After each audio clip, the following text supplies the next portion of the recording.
Hey everyone, welcome back to the show. I don't think I said my name in the first segment. You guys know I'm Ian Fisher. I'm hosting the show this week, and I want to send out an invitation. Just a second, Brittany. I'll introduce you in a second, but I want to send out an invitation to everybody to fill out our listener survey. So we just created this a couple of weeks ago. You can go to coll.coach/podcast survey and answer a few questions about yourself, who you are, where you're listening from. It's really useful information for us to help plan for future segments. And I looked today, and the average time to complete the survey was less than 5 minutes. So just 5 minutes, help us out. Drop a comment if you're enjoying the show.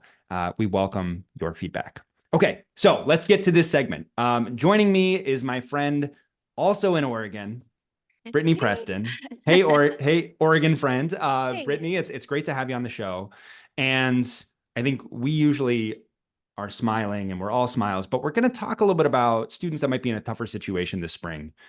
For whatever reason, let's not do any recriminations here, but a student who maybe didn't get into a college that they're excited by, or they're taking a look at their options, maybe the financial ends don't meet. And we want to talk a little bit about what steps a student might be able to take here in April of their senior year to set themselves on a path that's going to be effective for them for the goals they have for higher education. So let's say, Brittany, someone comes to you and they're just like, I don't know what's next. I'm not excited about my options. You're counseling them. Where do you start?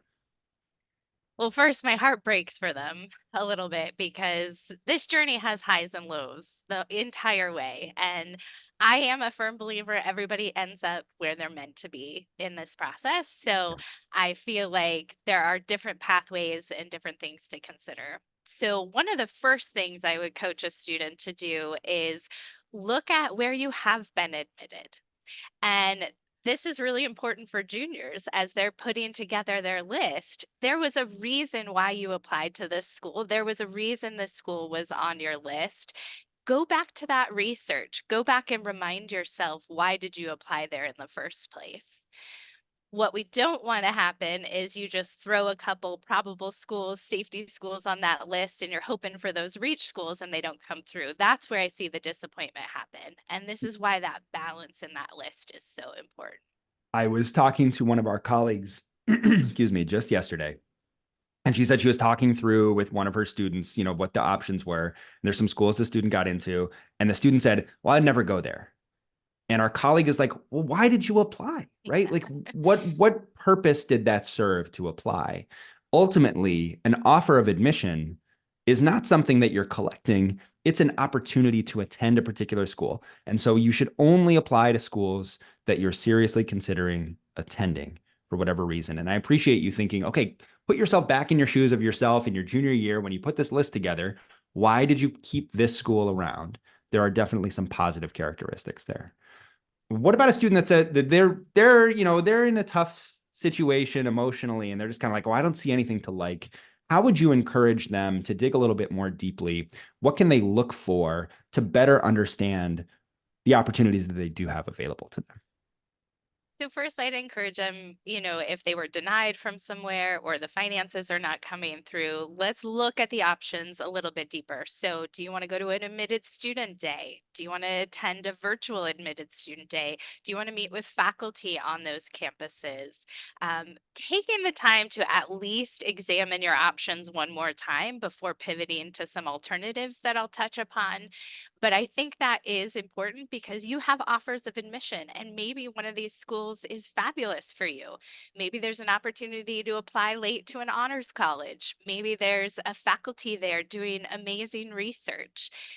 Never hurts to reach out to the financial aid office. It's if it's a financial reason and just see, is there any more aid? Is there any more that they could provide? And I know that's especially hard this year with the delays in the FAFSA, but it's always worth asking.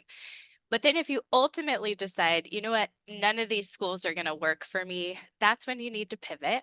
And that's when I would start coaching through alternative options. They might look at a community college, so looking at some local universities. And what's nice about the community college option is you're not losing time. You're moving forward. You're gaining, credits. You're working towards your degree. You're just taking a little detour. And with the UCs, for example, this is the best way. If you didn't get into the UCs and that's what you're aiming for, attending a community college in California is absolutely the best route. And so if you go this route, looking at the transfer process for some of the schools you do see yourself, some of those dream places you do want to transfer to, educate yourself on what it takes to transfer. And you could always start at a community college, take some great courses, and then land somewhere. And it's not like your diploma says started at community college, your diploma is from that university. And so we do see some students take that little detour. Yeah, and that's a great reminder that the starting point is not important in terms of your finishing point and the degree that you earn at the end of that process. I think it's hard for students, obviously, because they have different visions for what their 4 years of college are going to look like. But I think there's an opportunity to really sit down here and think about, okay, what is my goal? What am I really looking for? And given the pathways available to me, how do I best achieve that goal? Um, Absolutely. I also think, Brittany, there's an opportunity to do a little reflection here, right? So if you're not interested in a school where you've already gotten in, why not? What are the reasons that you are not seriously considering that school? Is it because of a reputation that it has in your community? Is it because there are some programs that you're not interested in? And maybe you can gather some information about that school to help challenge the hypothesis you have about whether it's a quote good school or not. Absolutely. Um, and I also think you can write down some thoughts around how do I feel about community college? Where would I go? What would that opportunity kind of look like? Researching community colleges is a little bit more challenging, Brittany. I think it's just tougher to find that info than it is for 4 year schools. How would you encourage students to think about that choice between a bird in the hand, a 4 year school that has made an offer, and a 2 year local college that a student maybe doesn't know as much about? How do they find that info? Yeah, much like you did with your 4 year schools, consider a campus visit, go to their website, read about their programs, read about their curriculum. I've worked with students who went the community college route and went on to great 4 years. I coached students that, started at community college and realized they love the trades. And so there are different ways to learn about the schools. I think connecting with an admission counselor, many 2 year colleges have someone in an enrollment services office to connect with, walking on campus, eating in the dining hall, getting a sense of what campus community is like. And, some community colleges do have housing, not very many of them, but some do. So if you're looking for that kind of 4 year experience and that residential experience, there are community colleges that offer that as well. But I think visiting at this stage and looking at the website are some of the best things to do. A great reminder that you can visit a community college, and I think a lot of folks maybe don't think about that in the same kind of way, but go and check that out. And I think there's also an opportunity to take a look at what articulation agreements might exist between a community college in your local area and a 4 year college that you might hope to attend. And that's really clear in California. I know there are a lot of other states that have some very clear relationships between community colleges and 4 year universities that can help you to establish what your pathway is going to look like there. And to your point, it does get trickier when you cross state lines. So if you go to your local 2 year college and you're looking out of state, there is going to be some homework here on researching what transfers, what are the degree requirements at the school you're trying to get into. And that's really important. You don't want to just keep your focus on an AA or an AS degree. You're looking towards the bachelor's degree. So taking a sequence of courses, almost mimicking what you would be doing in that 4 year, can really help with the process. Many of these colleges even have great search engines on their websites now, like Transferology, where you can actually plug in your transcript and see how credits transfer. So that can help as well. What about students, Brittany, that are thinking about, all right, well, you know what? I don't want to go to a community college, and I've got some reasons for that. And I want to go to a 4 year college, but my plan is to transfer. I'm not happy with my options. I'm going to start at a 4 year school, and then I'm going to look somewhere else.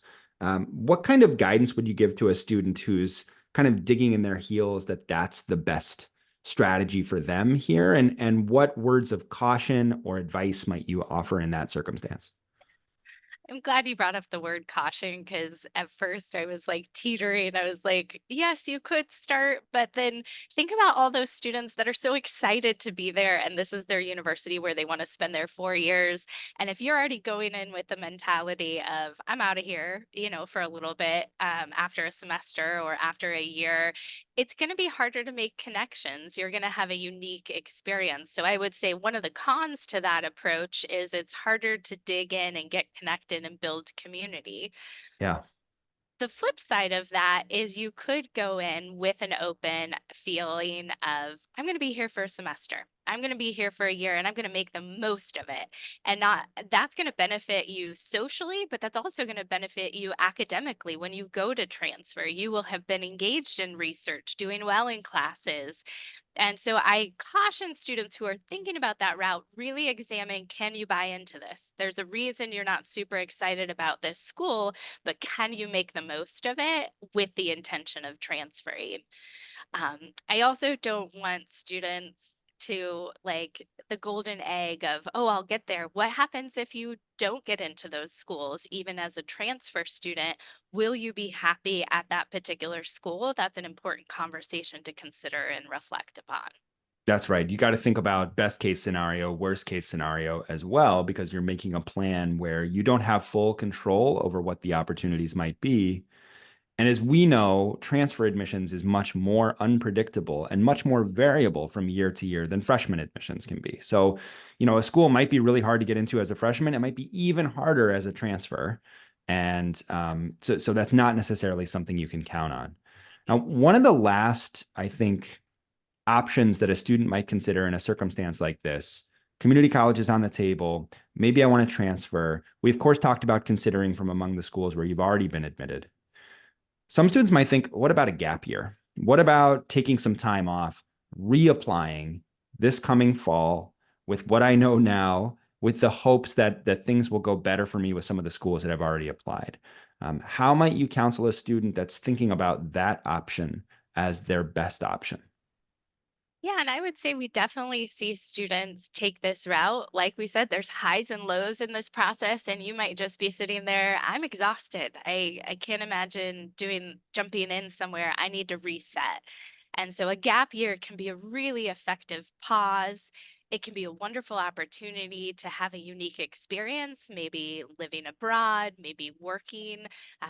Maybe I had a friend who led, rafting trips down a river for an entire year. And so, it could be a really enriching experience for you.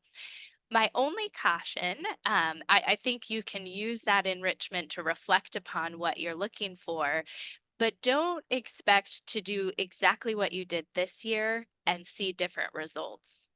And the main reason for that is if you're applying again as a freshman, and even some of the transfer deadlines are most likely going to be in the fall, and you wouldn't have had enough time to really change your academic record, to change your resume, to really impact a different change. So if you go the gap year route, I encourage you to reflect upon, like you said, what am I looking for? Like, why weren't these a good fit? Why weren't these a good match? And try to find schools that do better align with your priorities and what you're looking for. And Yeah. that can be really successful. You had this restart year, you're come back refreshed, and you get into schools that you're excited about. And so for some students, that is the right pathway, and it's a great pathway. Yeah, and it's a great reminder for students because I think when you're in high school, you finish your freshman year, you've still got your sophomore year ahead of you. You finish 10th grade, you've got 11th grade ahead of you. But when you finish your senior year, you don't have another opportunity to continue to improve on your performance.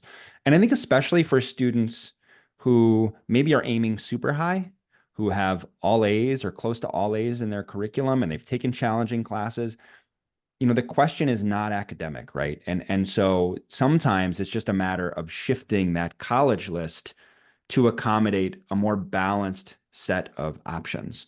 And I warned you in advance of this session. I want to go back to juniors now because we are talking about what seniors can do if they are unhappy with the choices that are presented to them.